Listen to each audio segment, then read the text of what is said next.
Good day and welcome all of you to one more session on the free fall problems, which will be useful for you to do the board exams as well as many entrance exams. So welcome all of you to virtual classes of science. I am Shabu Subramanian signing in to do the problems on free fall under gravity. So in the previous session we have already seen the different concepts and so we can say other different equations whichever is required for falling and bouncing. So here we have a question in which problem is a stone falls freely from a height h and it travels a distance 9h by 25 in the last second. The value of h is, that means you have to find the total height. Option A 145 meter, option B 100 meter, and option C 122.5 meter, and option D is 200 meter.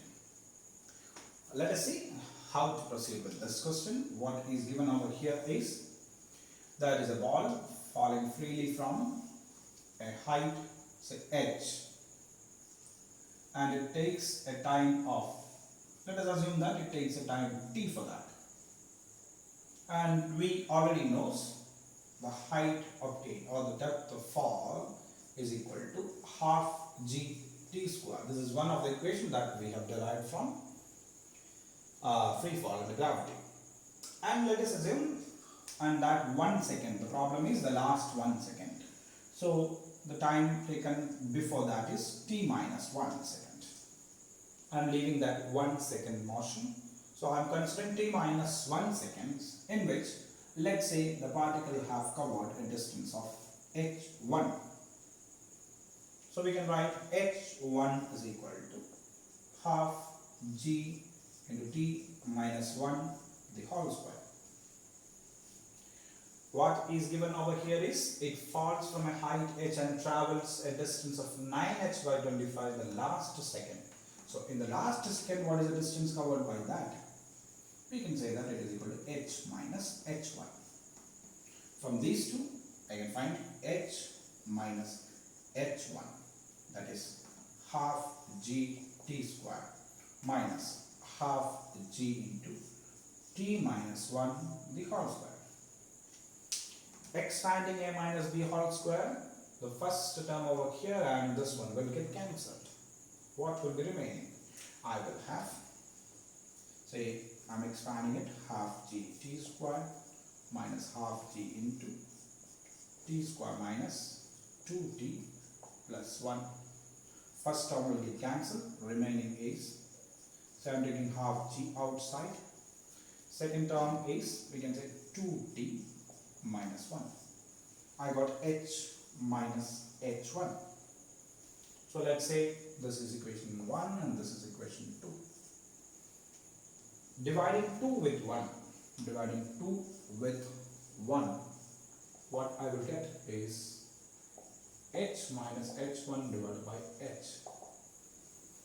Look at that equation. Half g and half g will get cancelled. What will be remaining? 2t minus 1 divided with t square. This is h minus h1 divided by h. And what is given for us? What is given for us is 9h by 25 is the distance covered in the last 1 second. And that last 1 second motion is nothing but that is h minus h1. So I can write h minus h1 is equal to 9h divided by 25. Because it is already mentioned, because the last second motion of the particle is 9h divided by 25. Okay. So we already have from the question the height traveled in the last second, that is h minus h1 given as 9h by 25. So from this I can rearrange this expression.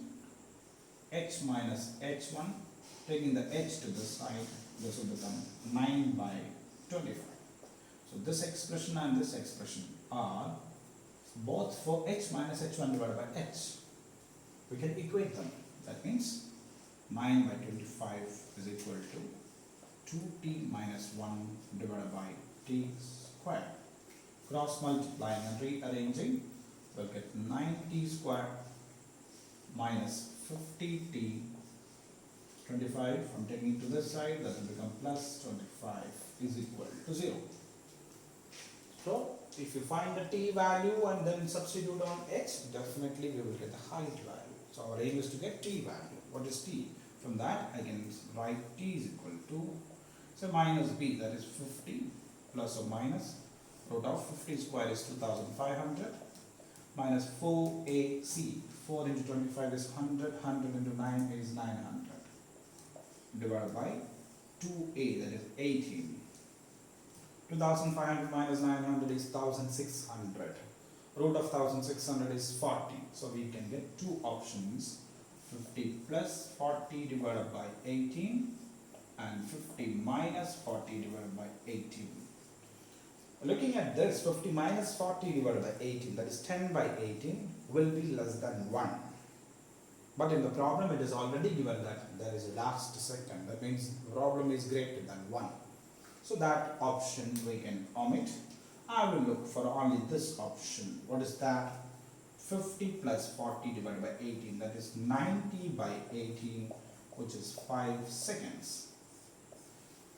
So the time of travel, the time of fall is 5 seconds. So we have to get the value of h. What is h now? H is half 9.8, 5 square is 25. 25 divided by 2 is 12.5 into 9.8. If it is 10, that is 125. Slightly less than 125. Look for the option. Slightly less than 125. Which would be the right answer? 122.5 meters. That is the right answer. Making the problems much smoother and easier for you, we are into the second question on free fall. The problem is, a ball is dropped on the floor from a height of 10 meter. It rebounds to a height of 2.5 meter. Rebounding height is less than the falling height. If the ball is in contact with the floor for 0.01 seconds, the average acceleration during the contact is. Question is, what is the average acceleration? Option A, 2100 meter per second square. Option B, 1400 meter per second square. C, 1800 meter per second square. And D is 700 meter per second square. Let us start with the concept of average acceleration. What is average acceleration? Average acceleration is nothing but, we know that it is change in velocity divided by the time taken. It's already given that the ball is in contact with the floor with 0.01 seconds. So we got delta t. What we need to get now is delta v, the change in velocity. Let us look at the problem. What is happening for the ball? It is initially falling from a height of, which is given like 10 meter. We know that when it is reaching the bottom, it will gain a velocity in the downward direction, that we can write it as what? Root 2gh. Now from the floor it is rising. So what is the velocity with which it is reaching? I am calling this velocity as v1. So velocity of reach v1 is equal to root 2 9.8 into 10. 2 into 9.8 is 19.6 times 10 is 196. Root of 196 is nothing but 14 meter per second, and this is downwards. So V1 has got 14 meter per second and downwards. Now what happens for the object when it is rebounding? We got the situation that the ball rebounds and it reaches a height only which is equal to, say, h2 is equal to only 2.5 meter as per the problem. To reach that height, what is required? The ball should have given a velocity in upward direction. We call it as v2. And we know that the velocity which is required to reach a height is also same as what? Root 2gh. We have seen the problem of fall and bounce. So what is that height? This is h2. So velocity when it is bouncing back just after the contact. What is v2? v2 is root 2 times 9.8 times height is 2.5. 2 into 2.5, 2 into 9.8 is 19.6 into 2.5 will give you the value which is exactly equal to 49. Square root of 49 is nothing but 7 meter per second, which is upwards. We got V1 and V2. Now our problem is to get average acceleration. What is average acceleration? A average is equal to delta V divided by delta T. We can write V2 minus V1 divided by T2 minus T1. What is V2 minus V1? V2 is 7 minus V1. 7 is upward, V1 is downward. So I can put another negative sign. Minus 14 divided by time population is 0.01. 7 minus of 14 is 21. 21 divided by 0.01 will give you 2100 meter per second square, which is our option. Option is A. And what is the direction?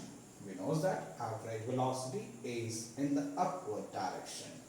Option A, if the question is for direction, we can say it is upward. So that's the way to solve the problem. You may all wonder why I have included this kind of a problem in the example of a free fall.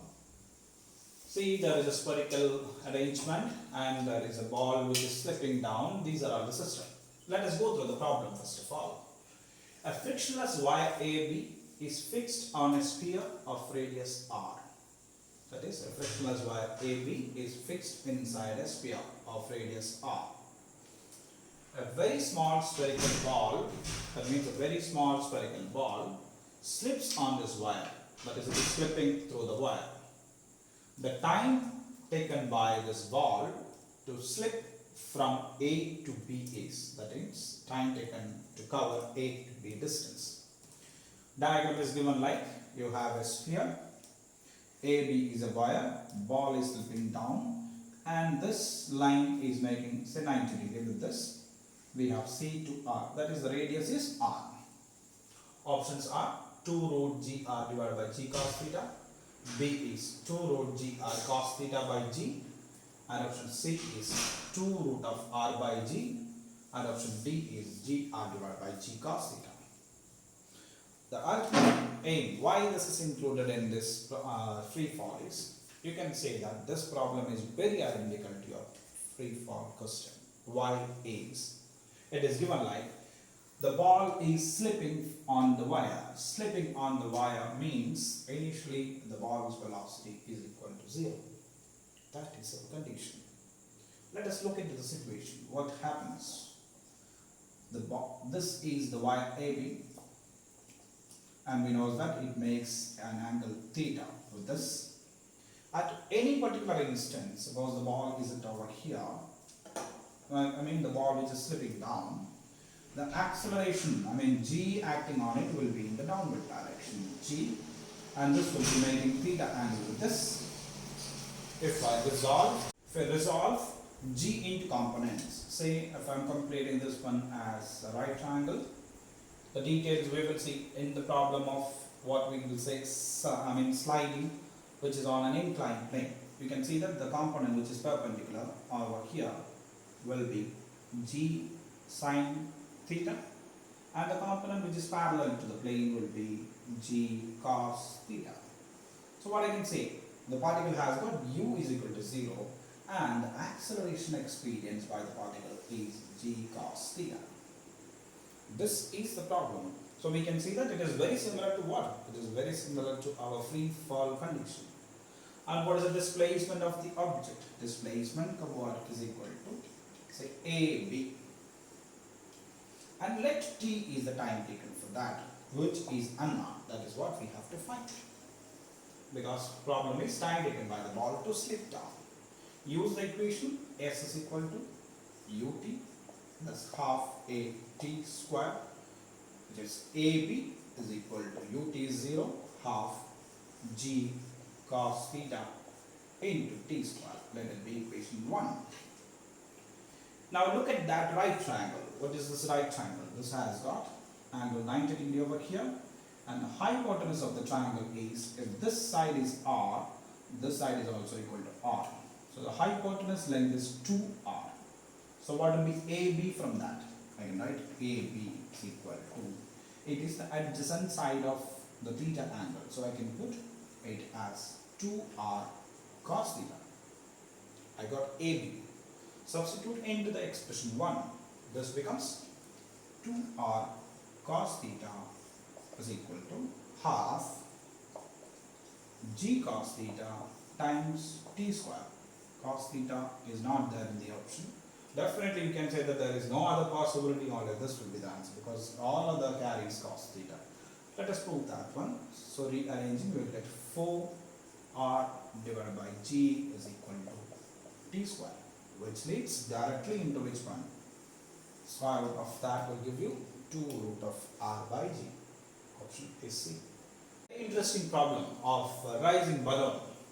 Problem given is a man in a balloon rising vertically with an acceleration 4.9 meter per second square releases a ball 2 seconds after the balloon is let go from the ground. The greatest height above the ground reached by the ball is. So we know that balloon was carrying the ball, the man was carrying the ball. So everything will have the same acceleration and the same velocity. So what initially is given is a balloon rises from the ground, say after 2 seconds of rise, so t is equal to 2 seconds, it already rised, and at that time it was having an acceleration, say 4.9 meter per second square. What does it do? It releases a ball.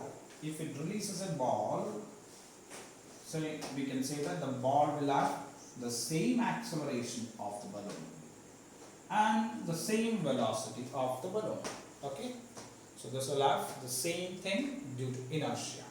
So as it have covered 2 seconds and it was moving with acceleration a, we can say that initially when it is dropping the ball, the height of the balloon, initial height of the balloon can be found as half a t square.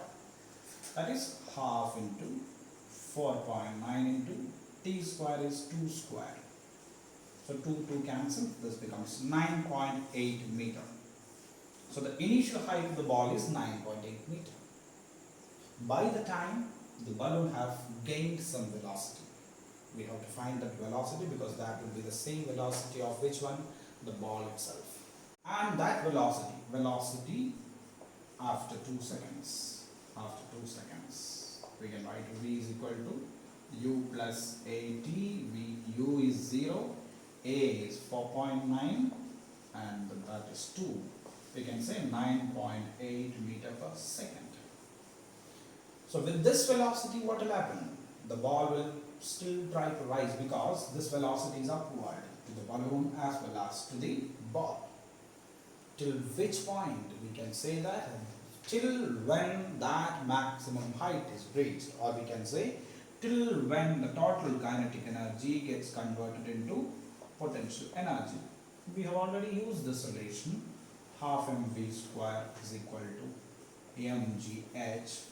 Say h is equal to, because h is our problem, we have to get v square by 2g. V square is 9.8, the whole square divided by 2 into 9.8. So 9.8 cancels, this is 4.9 meter. So initially it was 9.8 meter, now it rises 4.9 meter again. So the total height of that one is sum of 9.8 and 4.9, which is 14.7 meters. Those are few more questions on free fall, which helps you to solve the problems of physics in a very smart and easy way. Thank you all for watching. Thank you very much.